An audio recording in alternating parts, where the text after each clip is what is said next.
You probably heard that Harry Kane netted twice over the international break to bring his England tally to 55 goals and break a tie with Wayne Rooney for the English record goal scorer. Except none of that is actually true. There's a player deep in England's past that scored 57 goals that the English FA doesn't recognize because he was an amateur. Now, it's not quite that simple, but that alone would be enough to make him England's all-time top goal scorer still right now, and that's not including the 29 goals that he did score, according to the FA, for the English national team. Now, that total alone still keeps him in the top 10 for England's all-time men's team goal-scoring list, over 100 years after he made his final appearance. By the end of this video, you will be able to decide for yourself whether or not Harry Kane is England's true king of goal scoring. Charles, leave me alone, man.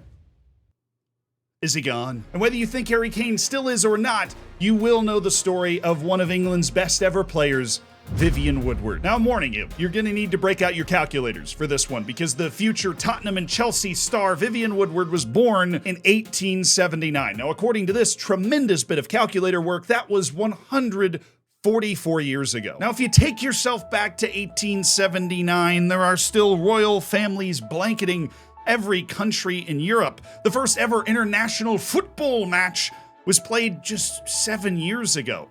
Italy was unified completely just 9 years ago, and 14 years ago, the US Civil War ended. It was a very, very different time, evidenced by the fact that Woodward's school teacher actually founded a club for him because the teacher thought that Woodward needed a place to play, and so they just provided it. Now, everything I can find on this says it's the belief, and so it's not 100% confirmed, but it is an awesome origin story, and it is one I'm absolutely committed to believing. It might not be true, but the club was founded right when he started playing there, so I'm just saying. But what is a fact is that in 1895, Vivian Woodward, at the age of 16, was playing for Clacton Town, which is now FC Clacton after a few reformations. Now, for reference, this is the same year that the radio was invented by Guglielmo Marconi. Now, I just guessed, I didn't guess that, but I'm not entirely sure. So if I'm right, we can just,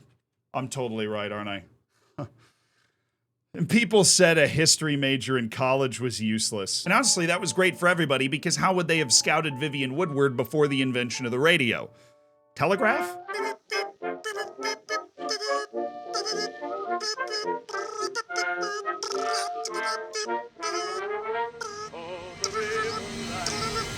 What's it say? Well, sir, it looks like there's a wonderful young forward at Clacton Town. Hold on, just now, his height and weight are coming through. Oh, yes, 6'1". He's either 179 pounds or allergic to dairy. He's going to have to repeat that one. It also says to subscribe to Zealand. That must be a typo. Or a click.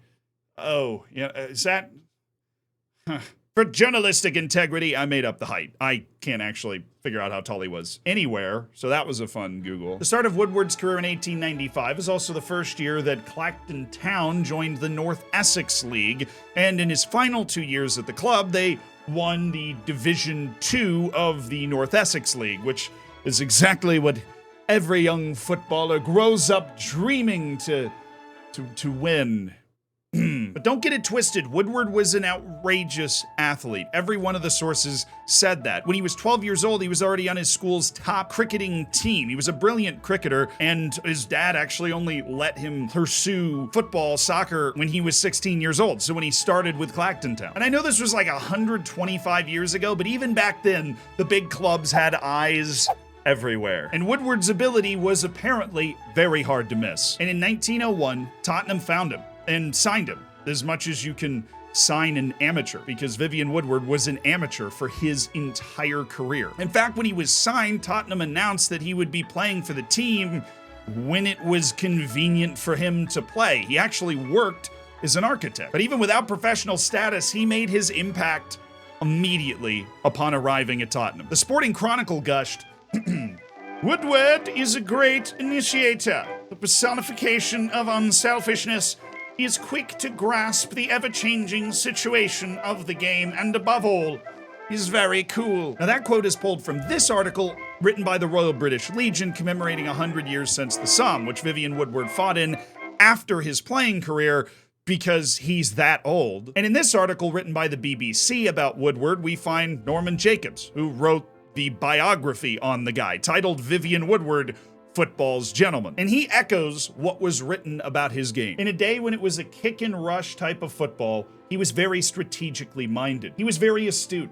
He would see the weaknesses in the opposition. He was also, it just needs to be pointed out, the nicest guy in the history of the sport. Not only did he not take any pay just working as an architect, which is actually what his dad did too, journalist James Caton called him the fairest fellow who ever put a boot to a ball.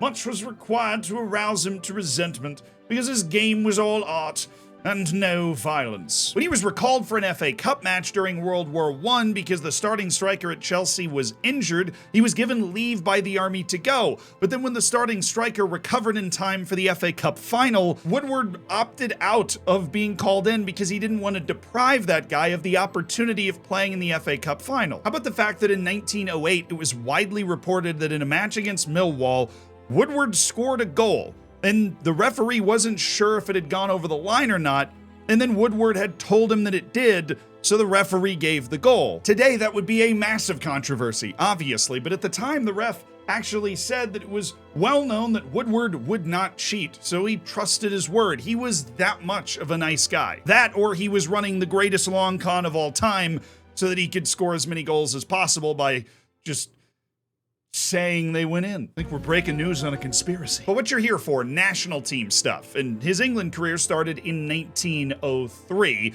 In his first match, of course, he scored 2 goals. One newspaper called him after that performance the human chain of lightning, the footballer with magic in his boots. The culmination of his meteoric rise was his appointment as the captain of the Great Britain national team at the London Olympics in 1908, where they met up with Denmark in the final after Denmark had just beaten France 17-1 in the semifinal, but Vivian Woodward's lads, they won it 2-0 and brought home the gold at the home Olympics for Great Britain. And I didn't stutter. They beat France 17-1. Vivian Woodward, of course, scored the second goal in that win and 3 goals over the course of the Olympics. He completed his Tottenham career in 1909 with 63 goals in 132 appearances, but he abruptly retired at that point because he was an amateur. He had a job, which again was not football, soccer. It wasn't.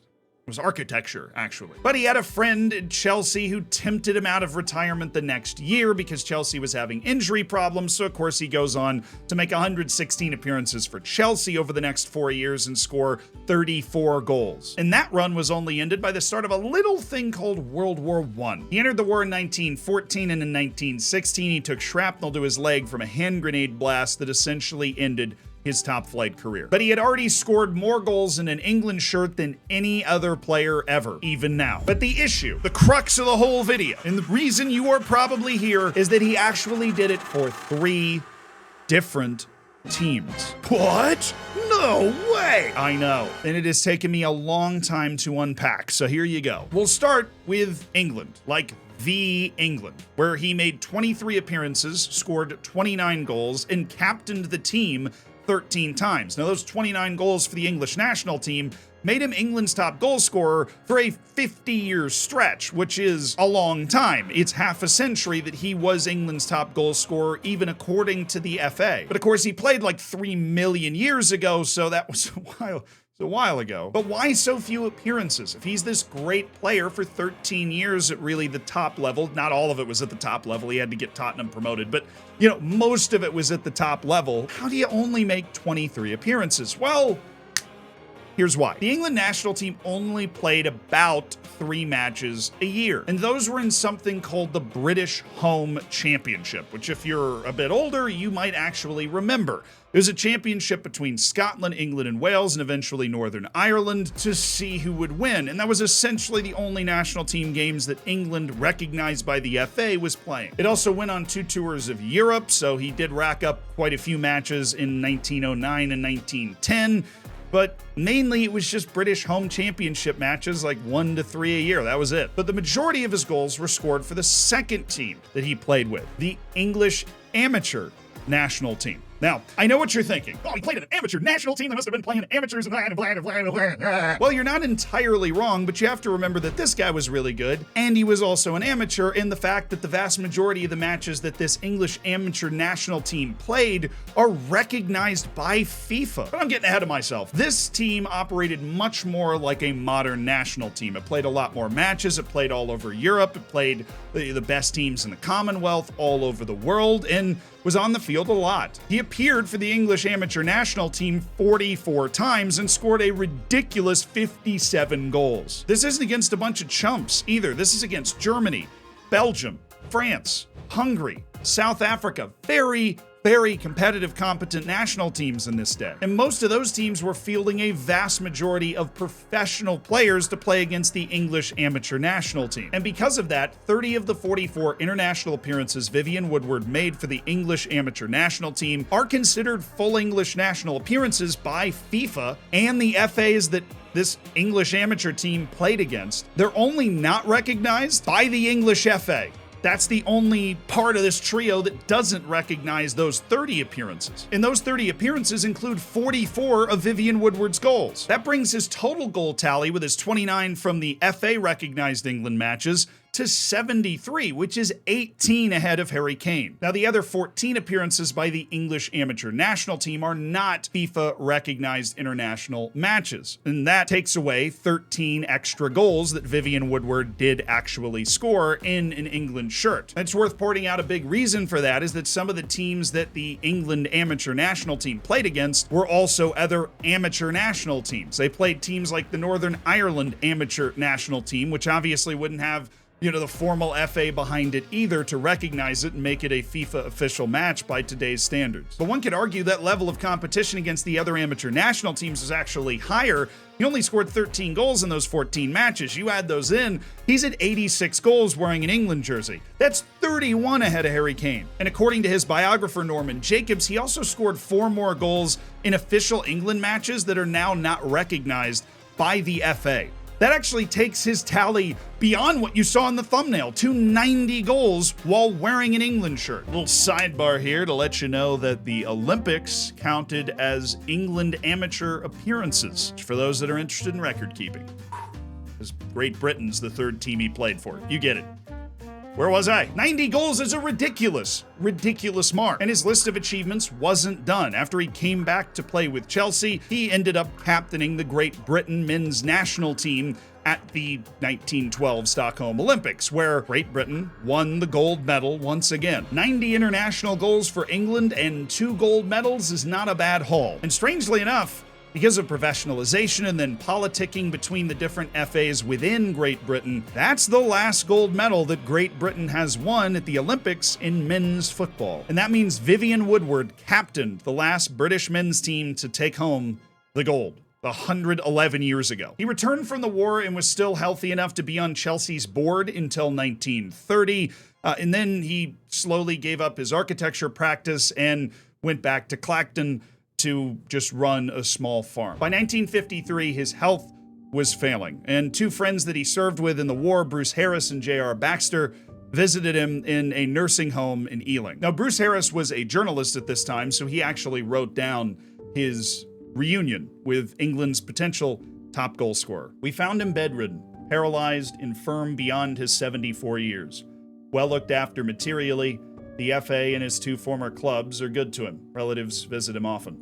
But, he told me in halting speech, no one who used to be with me in football has been to see me for 2 years. They never come. I wish they would. He died the next year at the age of 74, and apparently still dreaming of goals and gold medals as one of the greatest English players, or just one of the greatest players to ever live. As always, all the sources used for research in this video, as well as the ones cited in the video itself, are linked in the description. The Royal British Legion article on the EFL website's tremendous for more context on the war and his childhood. If you want to hear his biographer talk more about his career in general, the BBC article is great for that. Tottenham's website also has a good write-up on Vivian Woodward, too. But you can save those for later and keep binge watching if that's what you want to do right now. That video is about a Solomon Islands wonder kid who wears this jersey a lot better than me and is very, very good. Not Vivian Woodward good, but very good.